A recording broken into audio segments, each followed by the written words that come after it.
Hello guys and welcome back to another video. Today we're going to be checking out the Kit Adam round 2 from KBDcraft and seeing the much needed improvements that it comes with. Now the pricing is still the same as version 1, so $60 for the base kit and $100 for the full kit, which comes with switches and keycaps. And now it also comes with case foam. The case foam is not included in the base kit, which I think is quite weird. I think it definitely should be, but unfortunately it's not. And they also included rubber feet that were not in there before. That is included in both the base kit and the full kit. So definitely nice to see because the version 1 did move around a lot. Now the colorway they chose is a gray colorway for this case. It still uses the same layout and it is still using a hot swap south facing RGB PCB with a palm plate and plate foam. Now the build process is also exactly the same as version 1 because for the case foam to be installed, all you have to do is put it to the bottom of the case and it is quite easy to install because you just put pressure and then the tiny dots come up and then you push them off and then you're left with case foam in the bottom of your keyboard. So that removes the need for any mods like a tape mod, for example, because version 1 did sound a bit hollow. They also added wrist rests that you can buy separately, but it is only available in the white color, which I found to be quite weird. If you're going to release a new color, then you would want wrist rests to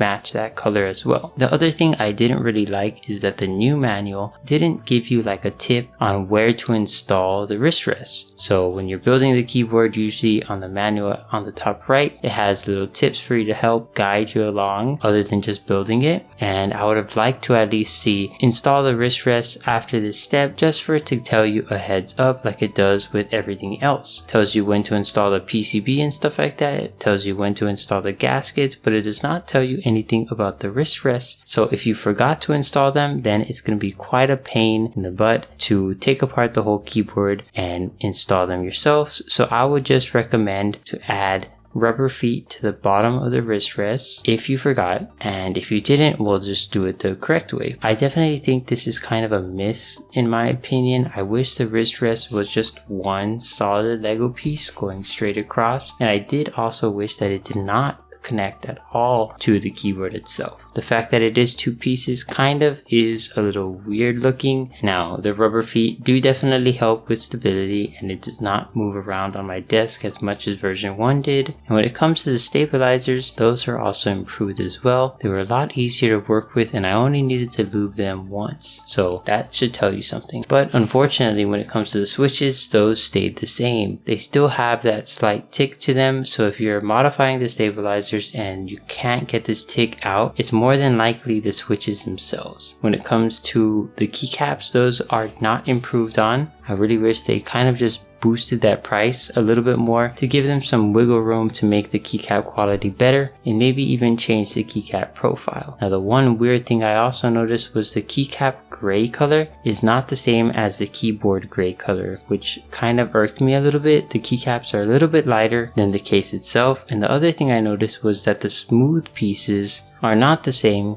color as the other gray pieces on the keyboard. It just looks a bit off because you have 3 different grays, but at the end of the day they still have some improvements in a lot of key areas like the case dampening, the rubber feet, and the stabilizers. Now of course there is improvement that could still be done, like the keycap quality and thickness and the switches being a bit better and losing that tick that they have, and maybe they could also make a tactile version of their switch. That would be very nice to see. Here's a sound test so you guys can hear how it sounds.